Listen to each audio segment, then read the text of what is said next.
Hi, Chid. How, Jyoti? Hi, Jyoti. Hi, hi, Hi, Somesh. namaste. Namaste. Nice to meet you again. Nice. My name is Somesh. I'm a student of Chidvilas and Jyoti, and I'm also the organizer of some of their groups in the Netherlands, spiritual workshops of different type. And today we do this interview to help people who don't know you about who you are and to get to know also your own spiritual background so that they can check your own curriculum, spiritual curriculum, let's say, life experience.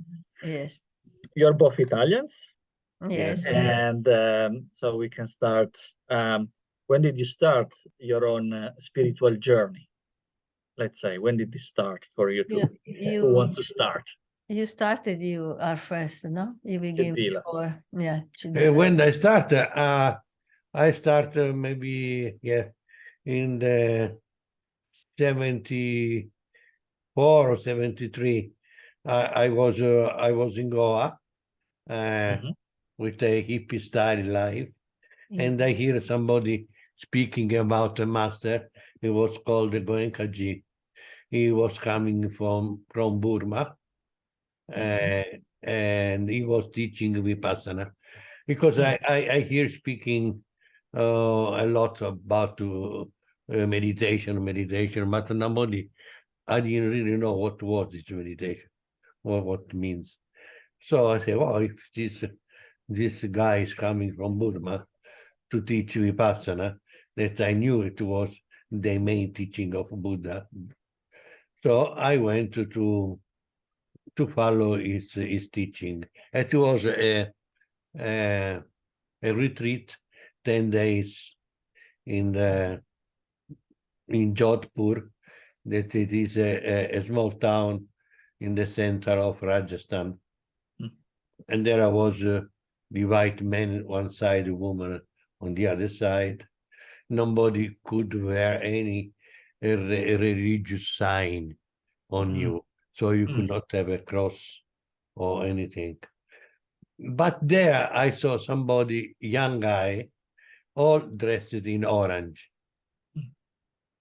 So in the break time, we could speak in the break, lunchtime, and I asked them, why you are all in orange?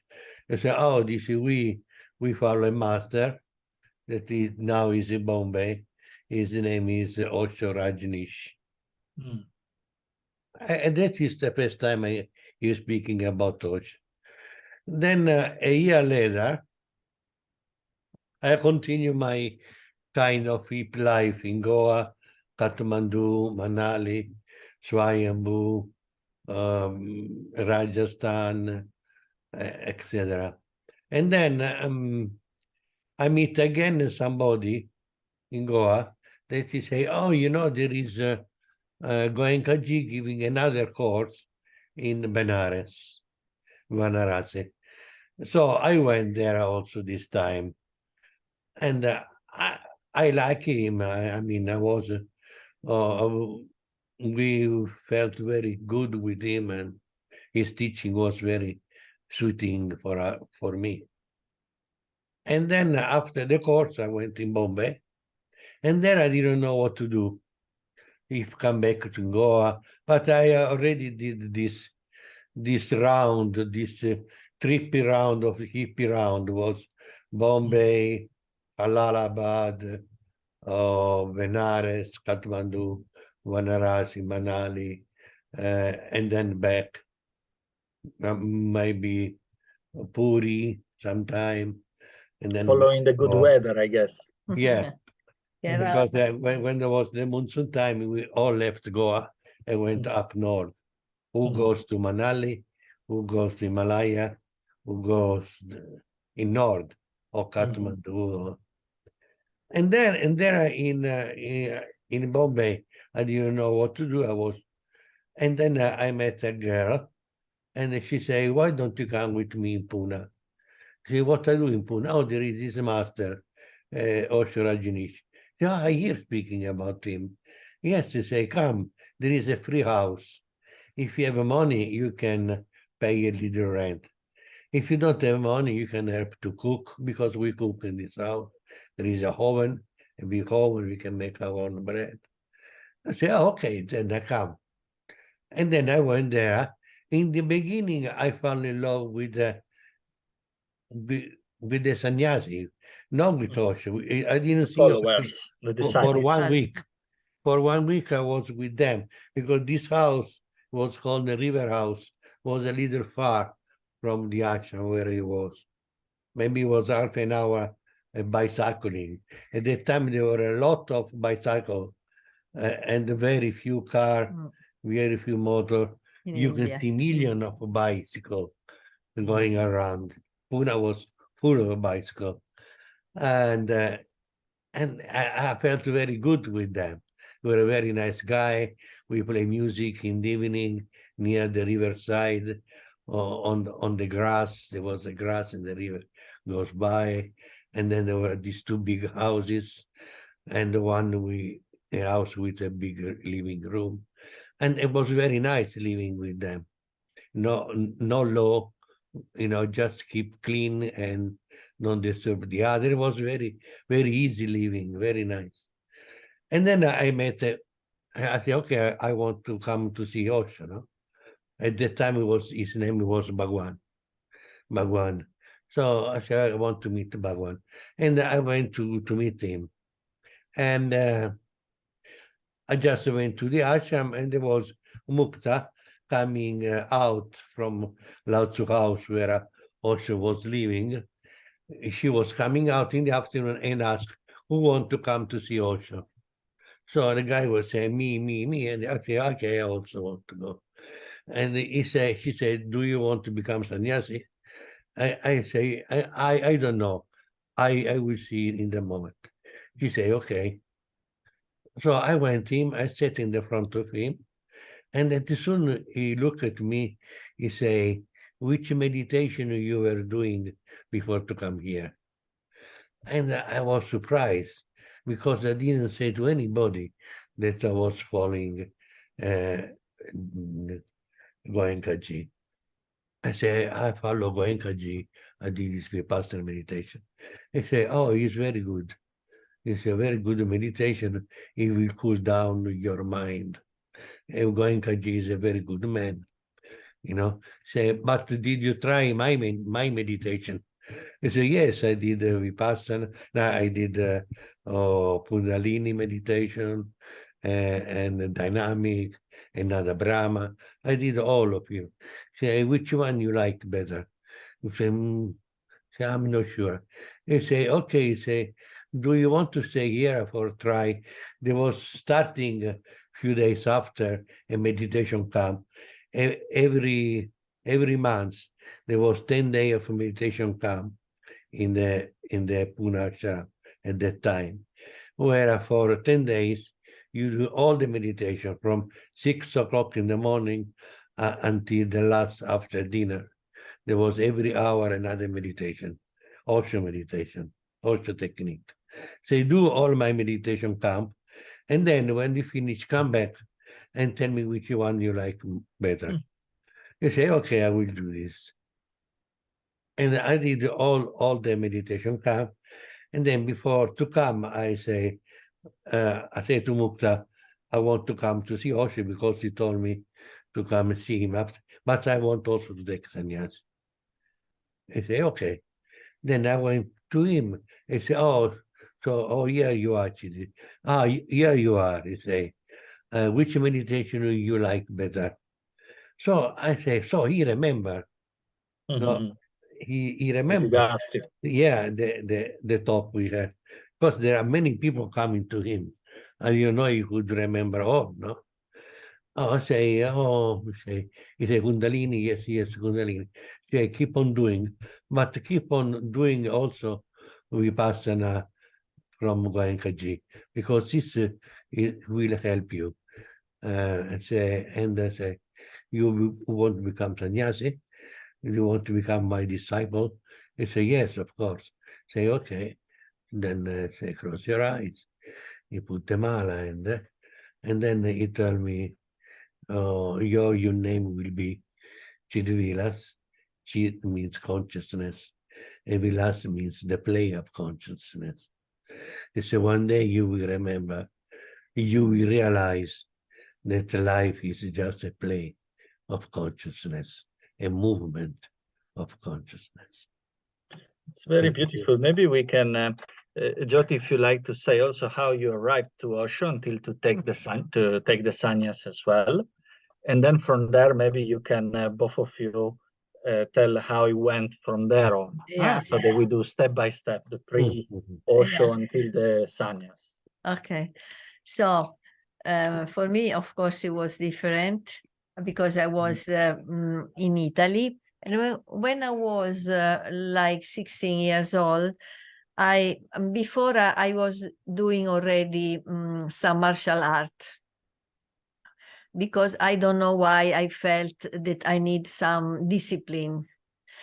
But after some time, I felt this is not enough. And I found there was a teacher, a yoga teacher. It was very rare for us. It was something very new in the 70s in the small town when I grew up. But I decided to follow the lessons. It was very, very disciplined. In the morning, you wake up, you do asana, and then you do the breathing, the pranayama. So I was somehow very, very strict to this, and very serious somehow. I was very young, and somehow I was living a life totally different from my girlfriends, the people of my age. Mm-hmm. And they said, and then one day I really felt I need a master, but I don't know how to find a master, because I was sure that the era of masters was gone. Mm-hmm. So there are no masters available anymore at nowadays. And I was one night in our class, yoga class, our teacher offered us some extra time for few of us, the most committed, to do a meditation. She has no idea what is meditation. She was only teaching us. Now we close our eyes, and for 20 minutes we will say with eyes closed. I don't know what will happen, but this is meditation. So the light was off, went off, only a small, like a candle light, and we close our eyes in a perfect yoga position, the lotus position. And after a few moments of quietness, I somehow felt a presence. And in a way, I saw a picture. It was a Buddha picture. In the position that mudra, a mudra that mean, don't fear, I'm here. This I discovered many years after in Thailand, the meaning of the different position of Buddhas. And so I felt, okay, I felt somehow comfort. And at a certain point, after some time, I was reading a book. A book came into my hand. It was an Osho book. So I started to read Osho, and then I felt, no, this is not my master, it's too much more modern. I was in a very tradition. And then after some time that I read this book, I met a sannyasi. She came in my classroom, in my yoga classroom. She demonstrated to us a dynamic meditation from Osho. And immediately I felt like as if I receive a message, I have to go to India. You know, I felt this, but no money, nothing. I was a student in academy of painting in Florence, Arts. in art in Florence. So I have no money. But another friend offered me a job, a small job for summer. So I made enough money to buy a ticket, only one-way ticket to Pune, because I say, okay, I go to India because I don't know what to do here. And in case he's not my master, I don't care to come back. I mean, I was really extreme in a way. So I reached Pune with a friend.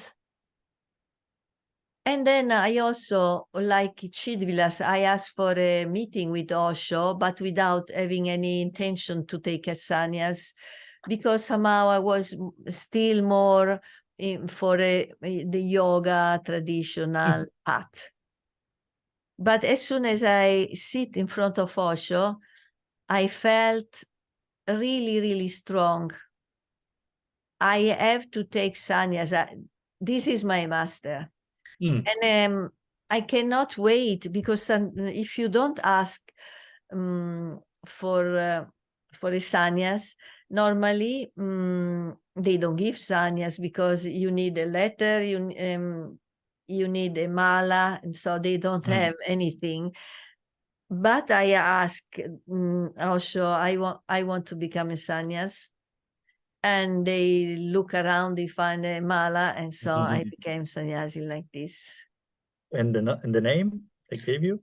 The name was Prem Jyoti, and he was looking in my eyes, and he told me, your path is love. Your dimension Prem is means love. Prem means love. Your dimension is love. Let yourself burn. He did really this in the flame of love. And your name in the meaning is Prem means love, Jyoti means flame. Beautiful. Flame of love. Yes. Beautiful. So we arrived on your path. You're both in the ashram, and you're both initiated by the master. And how did it go from there on? Because of course you met each other. You're a couple as well. And what did you learn also there? And what did you teach in the ashram and also after the ashram, so that people can understand which kind of background you have and what is your spiritual work also nowadays from there? So after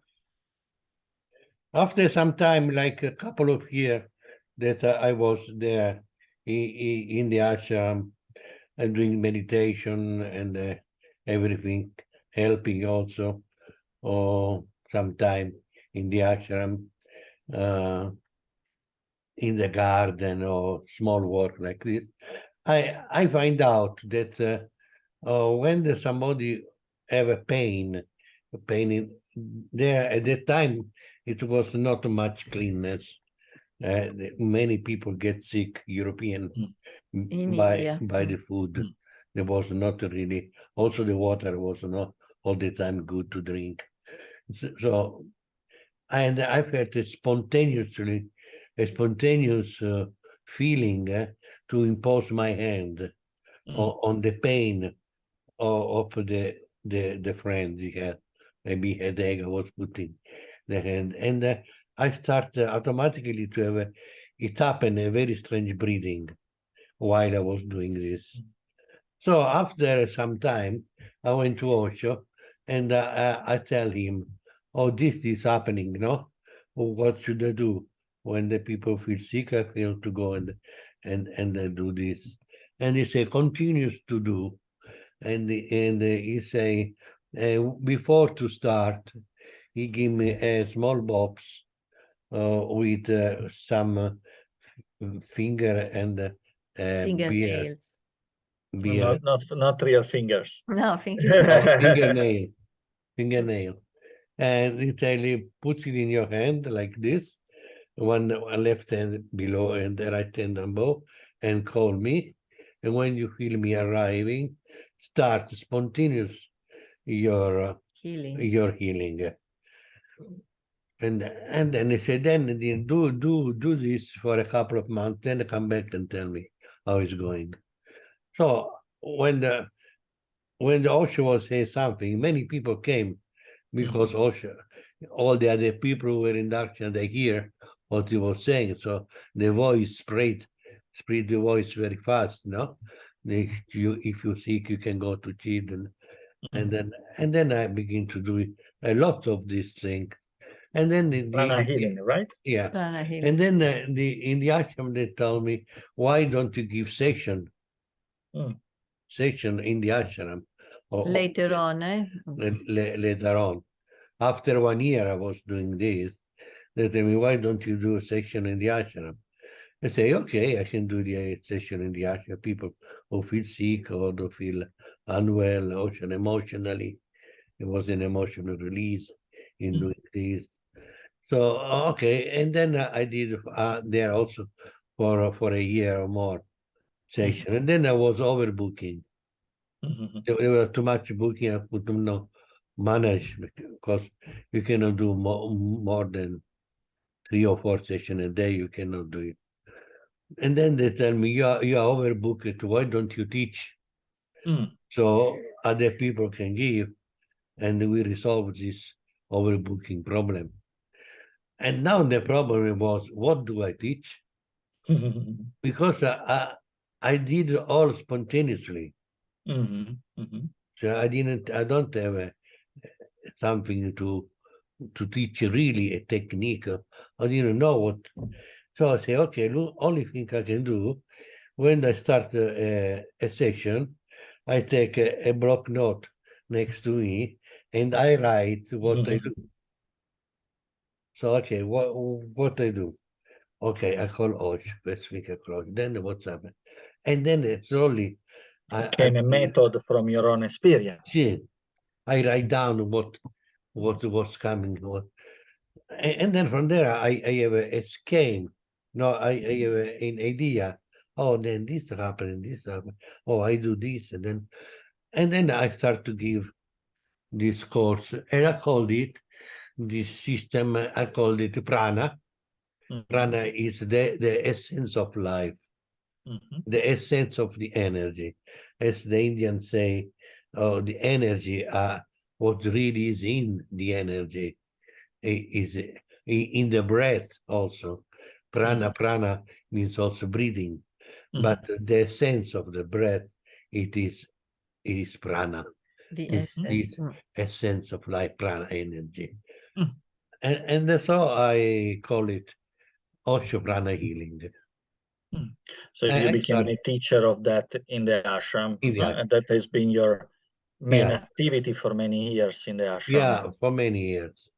And for you, Jyoti, how was your main activity in the ashram that you developed there spontaneously, like Chid, but something different? Yeah.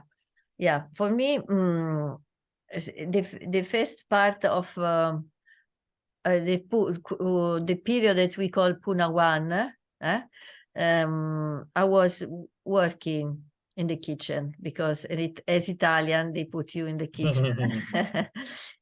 Then Osho went to the States, and then he came back to India. And in this period of time, we were also traveling. At a certain point, we were a little bit lost. We were living in Hawaii. I didn't know what to do. We didn't know where Osho was. So I opened a book, Osho book, to have some guidance. Like, you open a book and you see the first sentence, your eyes go, you read and you make sense out of this. So I opened this book. It was a Darshan diary where Osho was answering the question, the personal question of disciples. And he was teaching how to do automatic writing. And he say, you know, in this way you connect with your unconscious, and you can clarify yourself in many sense. And then I start with this spirit. So I want to know what my unconscious mind will tell me, but it didn't work in this way. And then I remember that in Torino, we were going to a medium. She was connecting you with your inner guide. Mm? And then I remember the name of my inner guide. She was telling me. And so I decided to ask to the guide, not to the unconscious. And immediately an answer came, very clear. But the answer was very simple. But what was interesting, that these few words really changed my approach to the problem. And somehow all the tension, all the problem dissolve. So I realized I have a tool in my hand, and I start to do it for myself when I need it. And then things become very easily, and we could go back to India after some weeks from then. So we went back first to Bombay and then to Pune. And I continued to do my connection with the guide. And of course, I start to speak with friends, and they start to ask me for session. So in the beginning, I didn't know what to do. And then I really discovered that it was very easy. I just asked, and the answer were coming. And at a certain point, they called me in the mystery school, because in the ashram, there was many different kind of schools, let's say, like the healing arts, the martial arts, the meditation. And there was also the mystery school that was more esoteric. And he was working in the mystery school. And they called me in the mystery school, and they give me a test. And then they invite me to work there. And it was the same. In the beginning, few people came, and then every week more and more people. And then after some time, I could not manage all the session, and they asked me, why don't you teach? Very similar path. It's similar. And I also say, similar. how can I do it? And then I ask my guide, and she tell me, you have to start in this way. And still now I'm doing it evolved in the years, and I still doing this kind of beautiful, helping people to connect. Yes. So we saw your spiritual background before Osho, to arrive to Osho, then during the Osho period. Maybe now, if you like to speak, how did you evolve as a spiritual teacher after that Osho passed away? I'm sure you met other teachers, and you kept teaching prana healing, you Chid, and you channeling, but then you developed also other way of teachings. It start.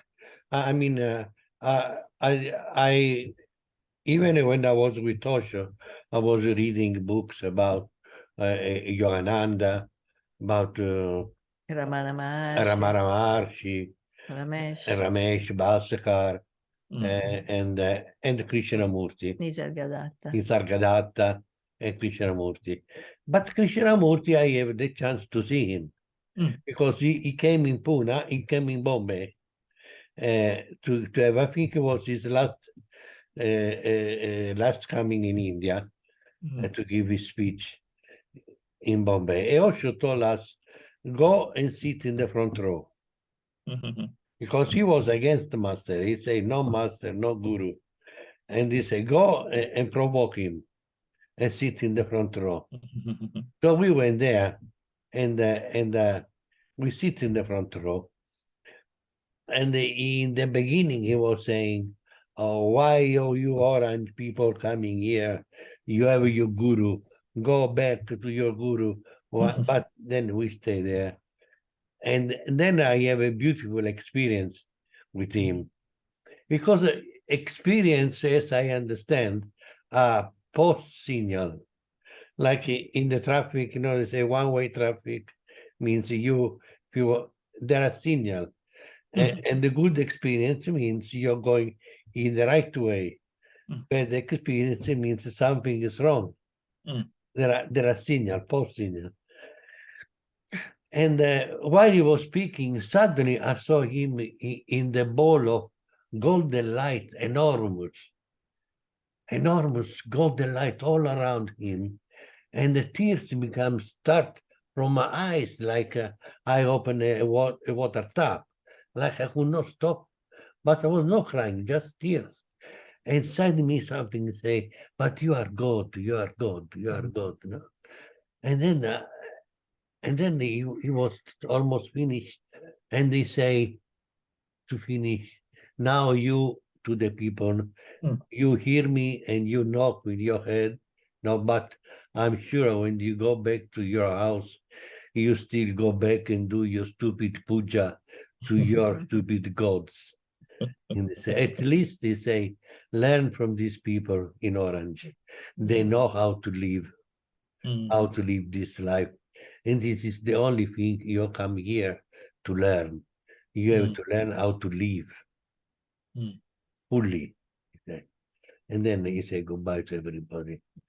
And then this, it was an impact. It was a strong impact with this. And then, okay, this happened. After some time, after a couple of years, Jyoti began to have, then she will tell you, a meeting with a sannyasi, a friend of us, a very particular woman, where he was called the Lady of the Swan, because there were two swans in the ashram, and she was taking care of them. And she was German and also German character. No smooth at all. No smooth character. And she began, it was the voice that she was enlightened. And she began after the Osho passed away, right? After the Osho. Just after. And she was giving a one-to-one interview. So she went there, the interview, and she brought me some tape of the interview, and I listened to them, and I begin fascinating because I see there is something beyond the prana. Because prana, it is not a body, it's a subtle body, but still is a body. It is somebody who is aware of this body. To see that there is something, you must be aware of it. And the question was, who is this I who is aware of this? This was teaching Ramana Maharshi, Krishnamurti also in a way, or Nisargadatta. Then I understood, oh yes, prana is subtle. It is a subtle, very subtle. It's not a gross body. No, it's a subtle body. But there is some, who is this me who is aware of this prana? No, of this energy, of this phenomena. Who is, and then there she was alive there, and she was teaching exactly who am I. Who is the direct recognition of our true nature, the Advaita Vedanta path. Exactly. So we went to her together and to have, and then she started to give not more one-to-one, because there was, she could not do more than 3-4 a day. No? So she said, okay, then I do it for 1 week. I do it to many people. So she was renting a place, and we were there, and we did this course with her. And then it started. Then maybe you would say to, Jyoti, you want to I add continue. something? Do you want to add something about after Osho? So you went also with Chid to Dolano for the more Advaita Vedanta path? Yeah, this is she somehow opened for us this understanding. Then after Dolano, the name, we start to travel to the south of India, to Tiruvannamalai, and we used to stay to the Ramana Ashram for some time. And in this Tiruvannamalai village, many people came from the Advaita tradition, and they give satsang. So we went to listen to them. Some we like more than others, but they were all they were somehow different approach, a different vision of the same. So we start to go very deep into this understanding, and really we realized that it was completing the path that we start with Osho. There we met Muji, for example. Yeah, many that now they are not famous, but they are very. It was really alive. Yeah, it was very, a way. very alive. Yes, we are talking about the 90s, right? And yeah. beginning 2000. After Osho left his body, the 90s, 93, 4, 5, 6, 7. Yeah. Also, when we were still in Pune, Also, we 2000, 2001, 2000. Yeah, we went to another Swami, another friend that he said he was enlightened. He was started to giving satsang, but mostly he giving silent darshan, satsang. So you sit in silence with him. His name was Tiar. So we went to Dolano, then we went to Tiar. No, first to Tiar, then first to Tiar and then to Dolano.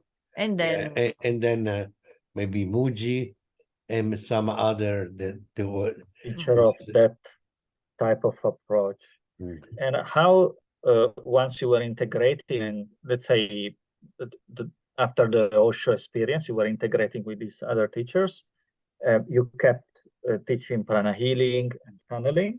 And no, then I was less and less prana, and more I was sharing this new understanding. And that's where it started. You started to second stage.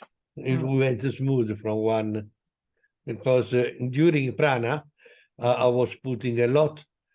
I was not keeping to myself my recognition. No, I was sharing also in the prana, and the people say, yes, okay, we see that there are two different things. They say, why don't you give also something about this recognition of your true nature, no? To work more directly, you started to work then directly also on that way, on that approach. Yeah. And that's what you still do now, right? That's part of the work you do now. He dropped the prana teaching. And then I was giving more and more this new and less prana. Also because with me, at a certain point, there was one woman, then now she passed away, and that was her name was Upadi, that we did the course together. So I was sure that when I left to teach prana, there was she who was teaching. So I give in good hand. We not get lost this teaching, this understanding. So you could dedicate more to the teaching of the direct recognition of our true nature. Because he went to shift, was shifting from prana slowly. I shifted, she continued with prana. And for you, Jyoti, how did it go? So for me, I continue to do channeling, because I understood that the inner guide essentially is a connection with what they call higher self, you know. Yes, sometimes you can have the feeling that there is certain entity, entities, but essentially the inner guide is somehow the recognition of what you are. And when and it is to keep the connection with your true self. So somehow the inner guide is the true self, and it is the vision from the true self in your life, essentially. And also I realized that in the West, it's not so easy that people are immediately attracted to inner realization, because in India there are more seekers, but in the West people are more about learning something that they need, you know, and the pure spiritual teaching is not a tool. You know, you don't gain much, you lose a lot.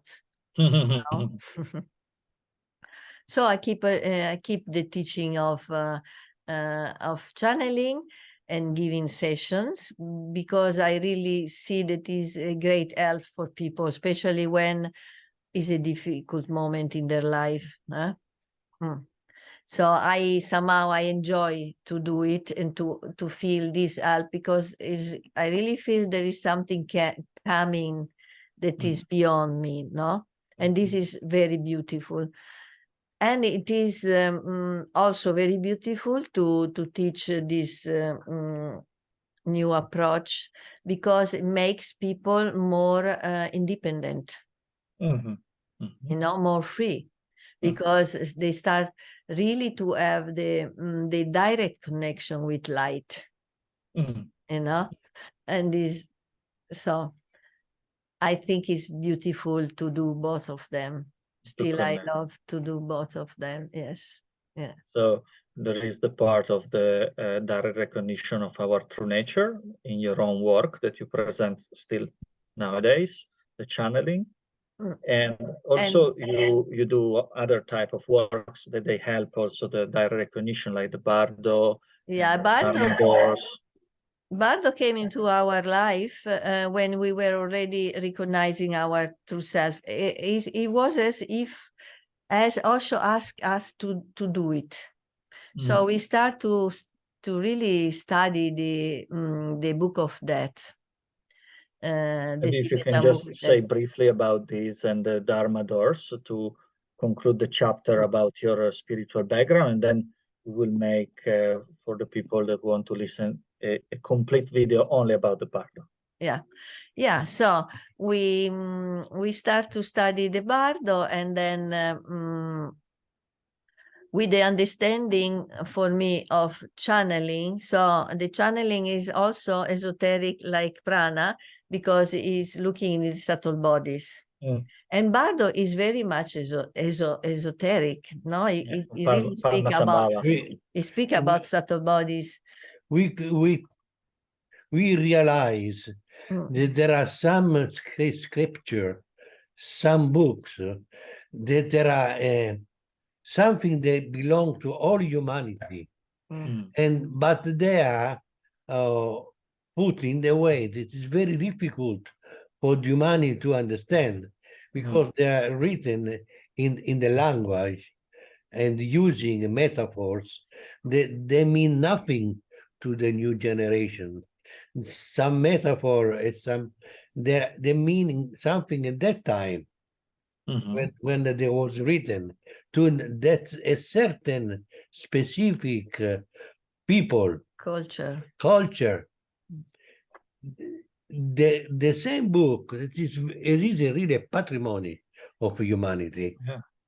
It cannot be understood for the Western civilization. So what we thought, we have to do this. We have to translate. We have to translate, because we knew a lot of their culture, and we knew, of course, our culture. So we have to do this translation.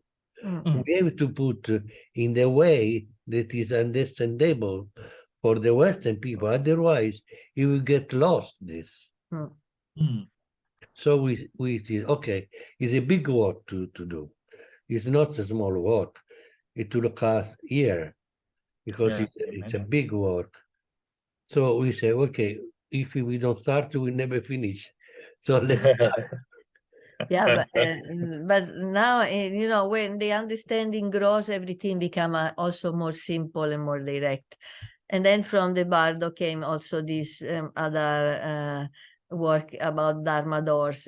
And with this, I think we can finish because, you know, just I say that in the Bardo, you know, one of the teaching is to, at a certain point when you are already dead, you start to see some lights of different colors, and they say to choose one of these. They are doors, you know, doors through which you can go out. Incarnate And, again. I discovered that from the same door that you went out, you also come back. And this is really the mission you have in life. You know, if you then is a very beautiful group. If you remember somehow, because you still, each one of us still have this memory because it's alive in us. If you know which door is your door, you have more clear what you should do in this life, essentially. More than a remembering is an affinity. Quality, I guess. Yeah, Quality. a quality that you, a vibration that you still recognize. You recognize, for example, if you are more a person who is more a tendency to the channel of the heart than to the understanding. There are two different channels, for example, just to say the two more common, that you can find when somebody is talking in a certain way. If you resonate with you more, then if the same person speak in another way, he resonate more in another way. So it is important to find out which one is my door, and not to lose your time, no, and waste your energy to, for example, that you are a heart person and you want to follow, for example, a understanding path, no? And then you will use your energy for what? If you are a It's very beautiful, because as a student I can see that you offer not only one way to look at the same reality from different perspective, different works that they can integrate the ultimate, or most important, it is the recognition of our true nature, but also the middle levels that they help us to have a good incarnation, let's say. Yes. As well, to express the quality of the absolute that we are. Of course, yeah. Our daily It's life. This important, is very important, especially in times like ours, so challenging. That if you're already in the path, no, then say, oh, let's try this other way. If you see, oh, this other way, I feel more alive. I feel more. Oh, this is, and then you recognize. You cannot miss it when you find your cup of tea. You know, it is this. It's really a certainty inside. wow. Very beautiful, So, guys. Thank you for this journey, thank and you so getting to much. know you in your different steps, and so that people hearing your story, they might feel called to join one of your work that we organize here in the north of Europe. Okay, North Europe. Okay, Okay, so thank you very much, and see you and soon, guys. namaste. See you soon. Namaste. Thank you. Bye.